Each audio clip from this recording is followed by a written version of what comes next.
ముఖ్యమంత్రి రేవంత్ రెడ్డి అధ్యక్షతన సచివాలయంలో కేబినెట్ మీటింగ్ జరిగింది.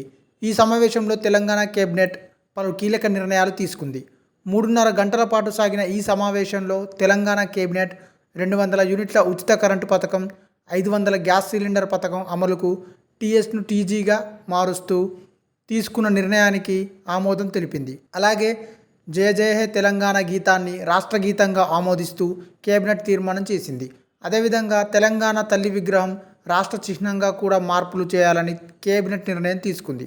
గ్రూప్ 1 ఉద్యోగ పోస్టులకు మరో 160 అదనపు పోస్టులు కలిపి రీనోటిఫికేషన్ చేయాలని కేబినెట్ నిర్ణయం తీసుకుంది. ఈ నెల 8 నుంచి తెలంగాణ అసెంబ్లీ బడ్జెట్ సమావేశాలు ప్రారంభం కానున్నాయని తెలిపింది.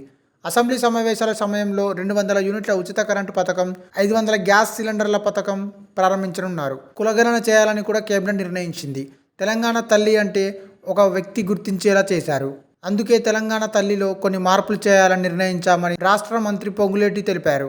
ఇక నుంచి అన్ని రకాల వ్యవహారాలు టీఎస్కు బదులుగా టీజీ జరుగుతాయి. రాష్ట్ర చిహ్నం రాచరిక పాలనకు ప్రతీకగా ఉండొద్దని, రాష్ట్ర చిహ్నం మార్చాలని కేబినెట్ నిర్ణయం తీసుకుంది. అలాగే తెలంగాణ హైకోర్టు నిర్మాణానికి 100 ఎకరాలు కేటాయిస్తూ తీర్మానం ఆమోదించారు. నిజాం షుగర్ ఫ్యాక్టరీ పునరుద్ధరణ, అలాగే కొడంగల్ ఏరియా డెవలప్మెంట్ అథారిటీ ఏర్పాటుకి కూడా కేబినెట్ ఆమోదించారు. కేబినెట్ నిర్ణయాల ద్వారా రేవంత్, కేసీఆర్ ముద్రలకి చెక్ పెట్టినట్టు అయింది. తెలంగాణ విషయంలో ఇచ్చింది తెచ్చింది తామేనని గట్టిగా నమ్ముతున్న రేవంత్ రెడ్డి ఈ విషయంలో తమ ఘనతేనని క్లెయిమ్ చేసుకుంటున్న కేసీఆర్ ముద్రల్ని తుడిచేసేందుకు వ్యూహాత్మకంగా అడుగులు వేస్తున్నారు. కేసీఆర్ తన రాజకీయ అవసరాల కోసం టీఆర్ఎస్ పేరులో తెలంగాణను తీసేశారు.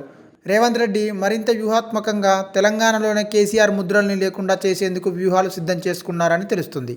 ఈ వీడియో మీకు నచ్చినట్టయితే లైక్ చేయండి, షేర్ చేయండి, కమెంట్ చేయండి, సబ్స్క్రైబ్ చేయండి.